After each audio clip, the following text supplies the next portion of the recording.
Hello guys, today we will be presenting about China's leaders, a study on Mao Zedong and Deng Xiaoping's leadership personality empowerment.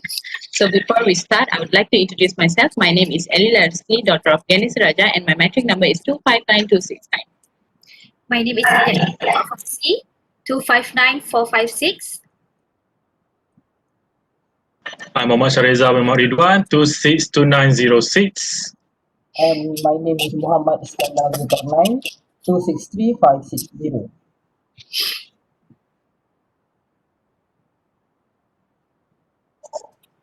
Okay, I'll begin with the introduction about this study. First of all, we're going to talk about leadership. This is the key thing in our whole presentation for today. So, what we can see into leadership, why we give importance for this topic is because leadership in 21st century is very important because leadership is widely used in all sectors, no matter it's a corporate sector or it's a government sector. In all the sectors, leadership are very important. Besides, leadership has become part and parcel of daily lives. For instance, if we look into a family, let it be a family, not a corporate world or not a government, but then let it look into a family. So when it comes to a family, the father have a vital role in leading the whole family. If the father does not do his role correctly, like guiding the children, guiding the wife, and providing them with money and other basic needs, probably the family would collapse. Maybe the couples would get divorced. Maybe the children would have some mental or physical problems due to the non-proper leading way. So leading is very important. Having a good leadership is a vital thing for daily lives. It has become the current pastor, as I said before. So now let's get into our main topic over here. We have understood why leadership is important. Now let's see about China's leadership because we are going to look into China's previous leaders and their achievements and their enforcements. Because if you look into China, within 50 years of gap, they have a vast improvement in their economic wise in their country. The nation have developed. For instance, before in 1976, their first leader sorry, uh, Mao Zedong died, and then in 1978, Deng Xiaoping came into power. So before 1978, during the Mao Zedong time, the people they were pursuing more to communist style because they were under Soviet, so they were highly holding their communist ideologies, and they don't have much of a development because of their ideology itself. Their economy was closed economy. They didn't have any bilateral relation or multilateral relation within other countries, so they couldn't enhance their country due to the economic problem, because when an economic is good in a country, then it contributes to the development. So that's the reason of their stagnant progress in the beginning. Then in 1978, they pursued non-Soviet style economy policy. They reformed there's a reformation to a free market policy that is done by Deng Xiaoping. So when Deng Xiaoping did that, their economy started to grow. So we can see how the previous leader and current the Deng Xiaoping did they're different. Their policy was quite different, and how the difference make to development. So that is the main thing we're going to discuss in overall of our presentation today. So, and we see when they have changes in the leadership qualities, eventually it leads to enhancement and development of their economy. So China has become the second largest economy in the world right now because of leadership. Thus, leadership, I would like to say that thus the leadership is very important, and we must learn from histories, and current situation is also important, not only histories but current situation also. That's why I say leadership is very important throughout the year, and we have to look back into the history just to gain some knowledge from it. So besides, we should know that good leadership can empower and contribute to development, and we can understand that if you look further throughout the further presentation, you will understand that. Okay, let's move to the next slide. Okay, now introduction is done, and now I'm going to talk about direct versus indirect leadership. Okay, this is just a basic thing that I'm going to explain. Will be much more detailed explanation coming in upcoming slides by another presenter. So I would just like to give brief introduction about direct and versus indirect. Previous slide, yeah, direct versus indirect leadership. So what is direct and indirect basically means? If you see, direct means something which is straightforward. So that's what you can understand from direct. And indirect means something which is not straightforward. So when it comes to direct, it is straightforward and it is more like enforcement. You enforce people into believing stuffs and doing stuff. It's like set of rules. When you work in a company, you have standard of procedures to follow the rules, and basically you have the need to respect your company CEO, your boss, like that. So that is a direct leadership. Basically means it means you're following something. And then indirect leadership is much more likely. Is indirect means you are influencing peoples. So it's like include, I could say it includes management. It's like arts of getting things done by others, which means effortlessly you are doing things, like no physical or mental exertion. Means you don't force people to do stuff, they are willingly doing it for you. That's how indirect leadership works. So if we look into Mao Zedong, he's more like authoritarian. Why I say is that because he like to enforce that he is the leader of a team. He doesn't care about people accepting him as a leader or not, but he enforces it. He says he's the leader. Besides of that, he also said that my character, I'm partially monkey and I'm partially tiger, like that. So you can see he enforces his power over there. So that shows that, yeah. And then besides his policies and stuff, he doesn't listen to people actually. So you can there will be much more explanation in coming, will be explained by upcoming presenters. And then when we look into Deng Xiaoping, he's much more like a balancing a leader. He's much more indirect. I would say he's indirect because he did a balancing development and democracy. Although it is a communist country, China is a communist country, he never let go the ideology. But then he tried to balance the development and he did use some of democratic style when he opened up the economy. So he does give importance to the people. So that is the main difference between direct and indirect leadership. So, and I would like to emphasize that type of leadership is important because for policy making and to lead people and to create a betterment in a country. For example, if a country is a peri country or semi-peri country, it means a less developed or developing country. To make it become developing or like developed country, you have to put in the effort, and the effort is not only about the citizen, but then the leader has to create the path for the citizen to follow and reach the developed status. So that's why leadership is very important. And I guess that's all from my part, and I'll pass it to the next presenter. Thank you.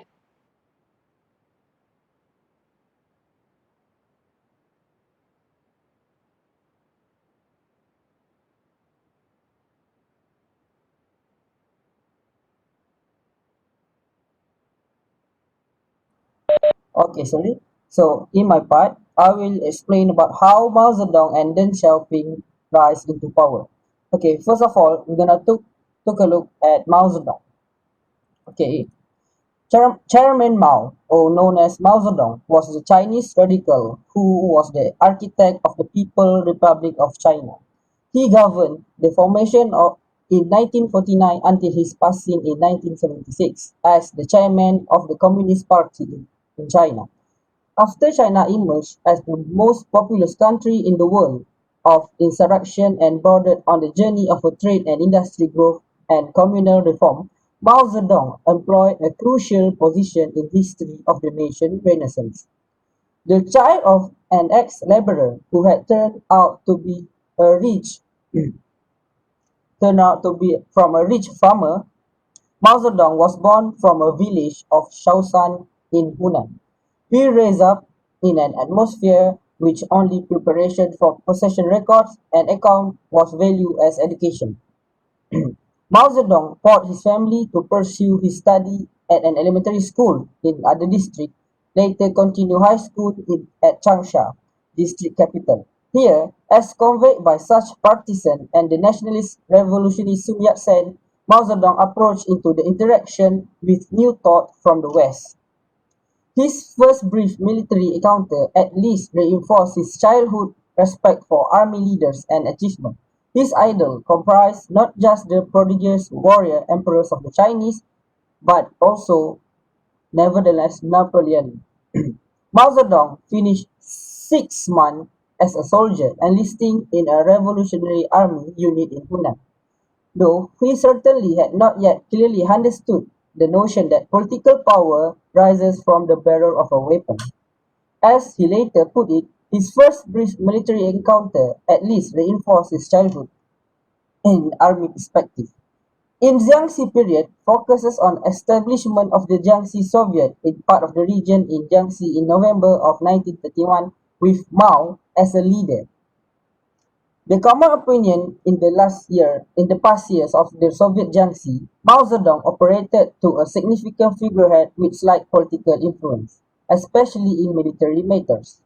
During the Long March at the Zhuhai Conference on January 1935, he obtained de facto control over the party, even though he is not yet the official title of the chairman.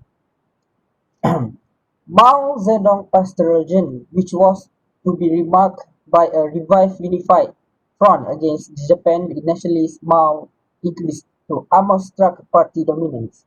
In May 1936, for the first time, the Chinese Communists, led by Mao Zedong, acknowledged the possibility that Chiang Kai-shek, the nationalist leader, could be included in such a united front, not just dissident element in the nationalist side.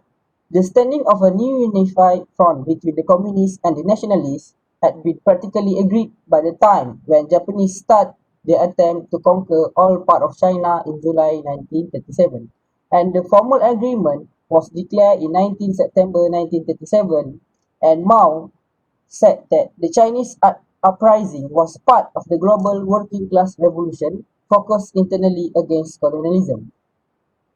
From this perspective, he gained the power to lead the Communist Party in order to fight against the colonialism from Japan. The matters of nationalist and communist competition for the control of the United Front are linked to the ongoing struggle for dominance within the CCP. Since Mao Zedong, two key competitors, Wang Ming, which just came back from Moscow, and another individual is Zhang Guotao, who had first declined to recognize Mao Zedong's political and military leadership, were both suspect of unnecessary slavishness to the nationalists. In March 1943, Mao gained official dominance over the party for the first time, becoming the president of the secretariat and the political bureau. Nevertheless, together, Mao and Stalin, the leader of the Soviet Union, made the most of the state affairs when the communists took power in China. He succeeded in persuading Stalin, after 2 months of tough negotiation, to conclude a mutual assistance treaty followed by minimal economic aid. And then Mao Zedong announced the establishment of the People's Republic of China on October 1st, 1949 at the Tiananmen Square, and later that week he proclaimed that he is the communist leader and also the chairman of the People of Republic of China. And now, moving to the second leaders which we are discussing, which is Deng Xiaoping. Deng Xiaoping was part of the military leaders during Mao Zedong's leadership. After the Cultural Revolution started, basically it's just an eradication counter to top leaders such as Liu Shaoqi, Deng Xiaoping, and the party that controlled the apparatus of the state at that time. Was initiated originally by Mao Zedong. Right after the letdown of his plan, which is the Great Leap Forward, they removed Mao Zedong from direct control. Mao's personal Bonapartist authority was no longer consistent with the needs of an established and consolidated administration, but went under radical anti-bureaucratic slogans. Mao organized students, farmers, and the jobless into the Red Guards. He undimmed a boiling reservoir of resentment. Entire government groups were seeking to exploit the disobedient youth for their own needs. Once in motion, the radicalized youth went well outside of the goal of the Mao Zedongs to remove his opponent. Unprompted yet diplomatically rough tactics revealed that the bureaucracy's freedom exploitation by Mao Zedong. After Mao had been involuntary to slow the tide himself, cooperating to his opponent. Mao Zedong passed his authority to subdue the Red Guard by using the army and the militia. Factional clashes have resulted in a brutal armed conflict in many regions, and perhaps millions have died in the blood-stained repression of the incident. The party leadership rested on an unstable alliance of factions during the Cultural Revolution, before Deng Xiaoping's new dominance, together with Zhou Enlai as main corresponding individual. Economic strategy fluctuates amongst change, focus on restructuring imported technology, reward for managers and entrepreneurs, and the return of top Beijing leadership from above to strengthen the dominance over the economy and state resources. The leadership, however, was still dominated by a rivalry of the radical outsiders, which won position throughout the Cultural Revolution, and the official for control of the country apparatus. The official around Zhou Enlai and Deng Xiaoping reconquered power step by step. Deng Xiaoping re-established the whole of the old administrator after an interim time under the compromise leader Hua Guofeng. Deng Xiaoping, with countless, applied a similar technique to Mao Zedong in his fight for power. Deng Xiaoping promoted mass pressure on his opponent. Start with the 1977 Tiananmen occurrence, when thousands remembered the first anniversary of Zhou Enlai's death. This directed to the Democratic Movement, partially organized by Deng Xiaoping Group, but also instinctively articulating the concern of young laborers and the unemployed. With essentially unequal demand, the campaign included very mixed social forces. There was enthusiasm for the peace and growth that Deng's reform policy had obviously promised, but the movement introduced as a fifth modernization of China. Deng also proposed an economic modernization in order to gain support from the people. Some of these certainly raise the ideal of modern capitalism, while others think that with the notion of socialist equality. Approximately of the flows pose a unique challenge to the bureaucracy, while tumbling short of certain program for the coup of the administration, also the creation of labor's democracy. Predictably, Deng Xiaoping tried to overpower it, imprisoning some of its foremost figures and prohibiting its publication after exploiting the protest movement for his own purposes in order to rise into power and become the next leader of China. Such manifestation of massive resistance for their shortcoming, powerful indicator to the future. Later, the new generation will challenge China governing them bureaucracy based on a fortified proletariat and a much advanced level of culture. Moreover, closer relation with the global economy would mean that the proletariat movement globally would have much superior influence on the China future. Deng Xiaoping control is very dominant for the time being, but those optimistic queens support commentators who praise Deng Xiaoping as a man with innovative resolution. Forget that the 82 years old veteran is once again starting from where his old boss, Liu Shaoqi, left off before the Cultural Revolution. Putting related reform to the current circumstances, Deng Xiaoping is not a radically new phase of the Chinese Revolution, but only a new chapter in the bureaucracy's period, but one that will have many consequences for the proletariat of China. Deng gradually rose into power after the passing of Chairman Mao Zedong in 1976 and ran China through a sequence of far-reaching market economy restructuring which gained him the status being the architect of modern China. So that is how both of the leaders of China get into powers, and we can see that Deng Xiaoping is far more modernized rather than the conservative Mao Zedong. Okay, thank you for my part, and now it will be continued by other group mates. Okay. Leaders do have their own style, have their own ideology, and their own implementation of executing their policy when they are in power. The only differences that they made is how their leadership has impacted the people and influencing both people to oblige to such ideas. Both great leaders of China has brought the country to rise as powerful as the other world superpowers, claiming their spot into the competitive world arena of influence and ideology. In this part, I will explain the personality of both leaders, Mao Zedong and Deng Xiaoping.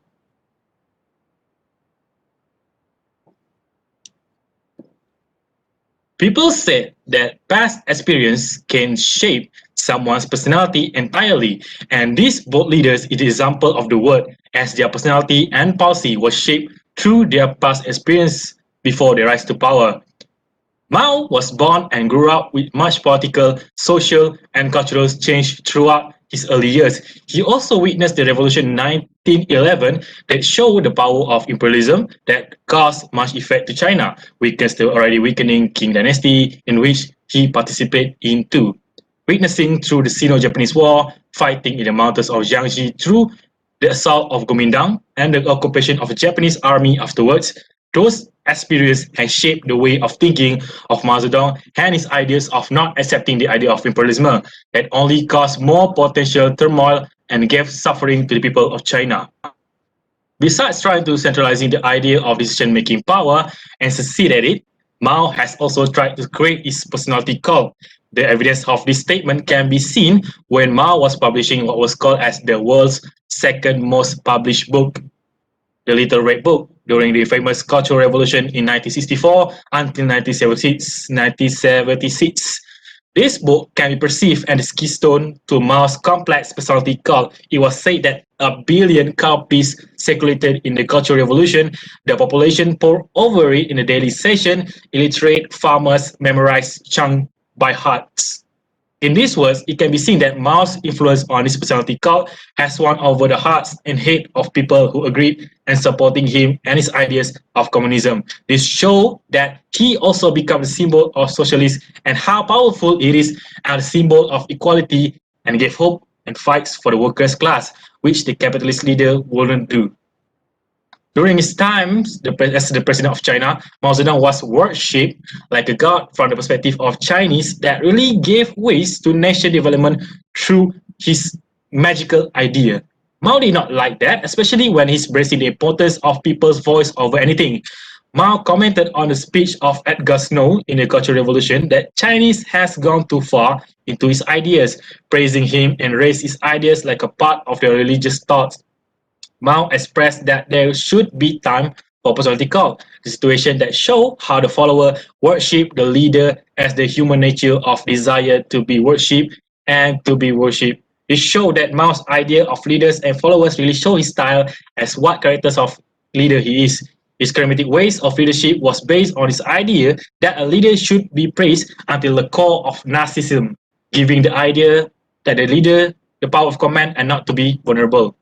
The peculiar thing about Mao is how he sees himself as a leader, giving a peculiar metaphor in his letter to his wife. He described himself as being part monkey, which impatient, unpredictable, quick to provoke and tease, and part tiger, the leader who is feared, unexpected, and also dangerous. His own self-reflection on his leadership is quite true, as he is unpredictable, respected, and show how ambivalent he is when dealing with certain things that require him to change his personality. From Mao Zedong's listed personality, it can be seen that his style and personality of leadership is more towards direct leadership. As this proof that the proof and facts can be seen as he led his men to fight the Japanese in the mountain region during the World War II. He also implemented his own policy by giving speech and writing a book to influence the country and its people to support the cause of socialism. Now we take a look at Deng Xiaoping's personality. Deng Xiaoping emerged as the new leader of China, as the new successor of Mao Zedong, as the new ruler of the world's most populous nation in 1978. Despite his early years' issues with Mao, the new leader finally emerged, although he is not Mao's choice as his successor. Deng's approach and idea is different, although that he embraced the same ideology of Marxism in the ruling government through China Communist Party. His idea is not less nationalism. His idea is more to opening up the market and economy to the outside world, something that Mao was not willing to do and risk. Deng Xiaoping takes the position of the Chinese leader at a time when the countries has already suffered a heavy loss from the Cultural Revolution. The economy of China at that moment is not progressing. The economic growth was slow as a result of economic isolationism that Mao implemented. That situation has become the idea of Deng Xiaoping's ideas towards a better economic future, something that will cause the risk of nationalist protests and also from the CCP itself. Deng Xiaoping is a realist, which is different than the other CCP leaders who were more to idealistic policy. His policy of economic reform that needs to be adopted to improve the economy requires Mao to choose whether to modify Mao's idealism or abandon it. Deng choose to modify it, as the Mao's ideology has bring too much nationalism movement and unite the country as one. His idea of Tao Guang Yang Hui was also strategically proposed as China's approach to explore the upper world market at the same time keep the influences low so the major power did not feel threatened by China's potential. This proved that Deng Xiaoping is also a strategically thinking leader. After the year 1978, the Deng's economic reform has took its shape and the impact grew more apparent. The reform has granted a title of hands-off leader who developed economic policies, but he used the authority to others for them to carry out the plan. As he was called the hands-off leader, he became the figure to head the diplomatic initiative, economic tactics, and repairing the relationship with China, in which the Chinese were not agreed much on the policy. Deng was described as a great Marxist, great proletarian revolutionary, statesman, military strategist, diplomat, a great architect of China's socialist, and the founder of Deng Xiaoping's theory. The ideology has proved that the government has obtained the idealistic and capable leaders of multi-talent in leading China into bigger and larger development chance of growing their economics in the socialist society. From all of this personality of Deng Xiaoping that has been listed, we can see that his style and personality of leadership is more towards indirect leadership. His title of hands-off leader has shown that he is a leader who opens the door and leads the way for his officer to follow, maintaining his policy and aim towards greater China. That's all for me. Now we pass on to the next presenter. Aisyah, the floor is yours. Okay, so we move to next slide, which is Deng Xiaoping of China Reformation after the Mao was dead. And then Deng was the second generation of leadership in China. Okay, Deng created a new brand of socialist thinking that is called of socialism, with China's characteristic, a little bit of China's characteristic, and lead opening socialist market economy. Why actually Deng what you call that open this socialist market economy? Because he think that opening this market economy will actually make China become more related with other country and expanding the economy of China. Okay, Deng made relation with the West leader. Of course, he is the first Chinese leader that met the American president at that time. Okay, he opened China to see the West country as friend and asking them to invest in China. Why? Because by investing, so they have a lot of connection, networking. Okay, and industry sector sustaining China economic market system. Then Deng visited to Japan as a good example as rapidly progressing economic power, because at that time they think, oh, okay, Japan maybe become our what we call that idol, so we can visit them to gain some idea.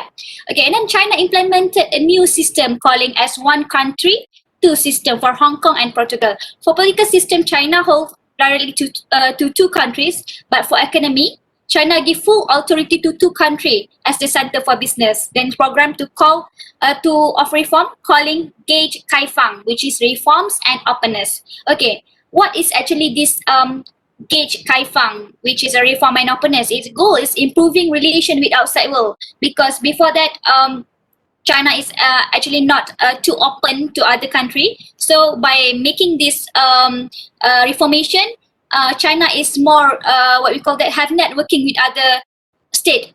Okay, then the reformation in domestic, social, political, and of course economic system. The goals of Deng reform were summed up by the four modernization. Okay, next slide.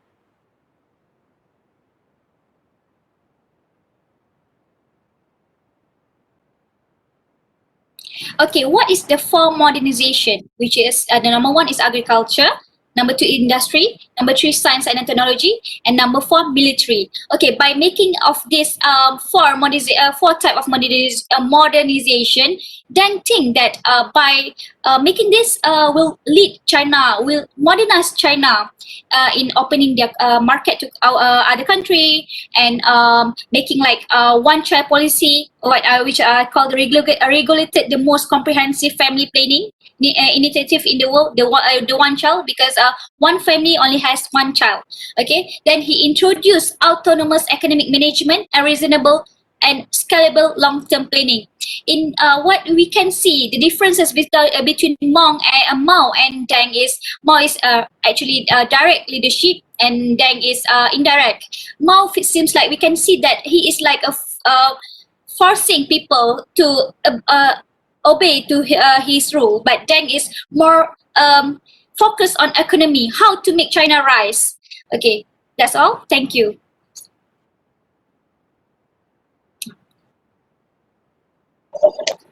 Okay, now let's get into the conclusion. So, in a nutshell, I would like to say that leadership and leadership qualities are very important to transform a nation. Throughout the presentation by other presenters, you could have seen the vast differences between those two leaders and how they contributed to the countries. And then, for example, bad leadership could be detrimental, and meanwhile, good leadership leads to development. So, what would I like to say is when I say bad leadership, for example, both are actually good leaders. They wanted to lead the people. But then, when you look into Mao Zedong, he does not accept critiques, and he is a leader, but then he doesn't accept critics. That is quite a bad leadership. Meanwhile, when you look into his policies, the Great Leap Year and the revolution, it leads to a detrimental phase of the China's people. So that is somewhat a bad leadership. Meanwhile, good leadership, we can look into Deng Xiaoping's economic modernization, which eventually people accepted him as leader, and really unemployed people and the youngsters like his policies because he opened up the economies and helped the people to develop their life. So this shows the difference between good leadership and bad leadership. And meanwhile, if China didn't pursue free market strategy by Deng Xiaoping, it would have remained the same as before, because they are a communist country, and if they never open up their market, they would have been their economy would have been stagnant, and they would never become the China they are today, like the world's second largest economy right now.